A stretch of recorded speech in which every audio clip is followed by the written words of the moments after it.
Mon nom, c'est Kim Auclair. Je suis consultante en communication web. J'ai une surdité de sévère à profonde de naissance. J'entends pas de l'oreille gauche et j'entends de l'oreille droite avec un implant cochléaire depuis le 17 septembre 2019. Je ne voulais pas parler de ma surdité ouvertement parce que j'avais peur que ça me bloque des entrées à certains endroits. Alors, je ne le mentionnais pas dans mon CV.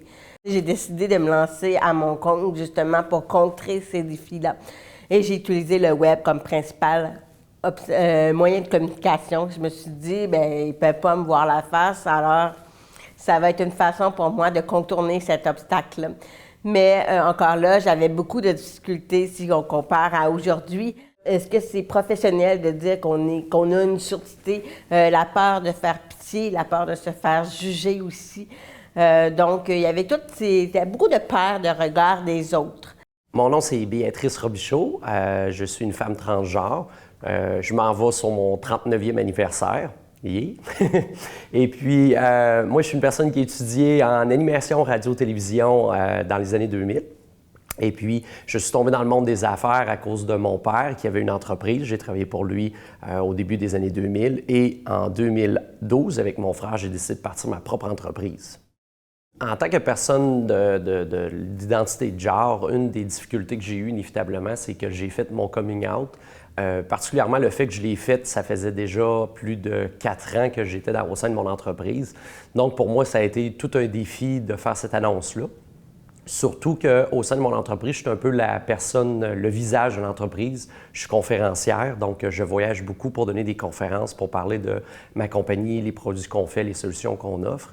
Donc, quand j'ai fait mon coming out, il a fallu que je prenne quelques mois off, un peu de mon côté, pour pouvoir me restructurer, dans le fond, de m'approprier mon identité aussi, et de revenir à la charge. Et j'avoue que ça a été tout un défi. Je me rappelle toujours très bien mon premier congrès que j'ai refait à New York. J'étais extrêmement stressé de savoir comment les gens allaient réagir devant mes premières conférences. Somme toute, ça s'est quand même bien passé, je dois avouer.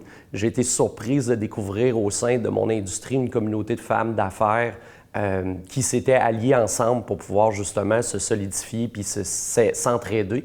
Et ils n'ont pas pris beaucoup de temps pour m'inviter à venir dans leur groupe.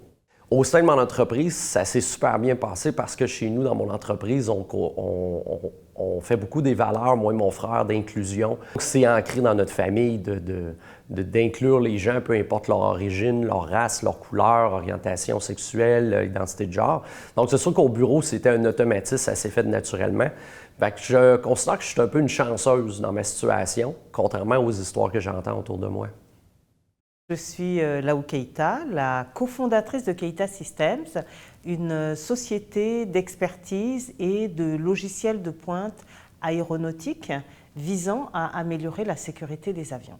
Une entreprise 100% féminine, de la diversité, donc 2 femmes noires ont créé la 3e boîte noire qui n'existait pas en aviation et nous espérons faire l'histoire. En tant qu'inspectrice avion, les gens sont toujours surpris de voir une femme issue de la diversité gérer techniquement un avion. Donc, une grosse surprise du commandant de bord quand je rentre dans le cockpit et je dois effectivement m'expliquer sur mes connaissances techniques pour gérer son avion et le rassurer. Quant au personnel commercial, donc les hôtesses de l'air, il m'est arrivé qu'elles me tendent la poubelle de l'avion pensant que je venais nettoyer l'avion. Ce sont des préjugés que l'on retrouve dans notre secteur d'activité qu'il faut dépasser avec résilience. L'enjeu que nous avons vécu est un enjeu de rejet total de l'industrie aéronautique dans son ensemble parce que nous venons de France, nous sommes 2 femmes entrepreneurs noirs qui avons inventé une innovation de calibre mondial. Donc il est vrai que les entreprises et les organisations avaient plutôt envie de capter notre technologie et nous n'avons pas eu de support de cette industrie et ça a été extrêmement dur.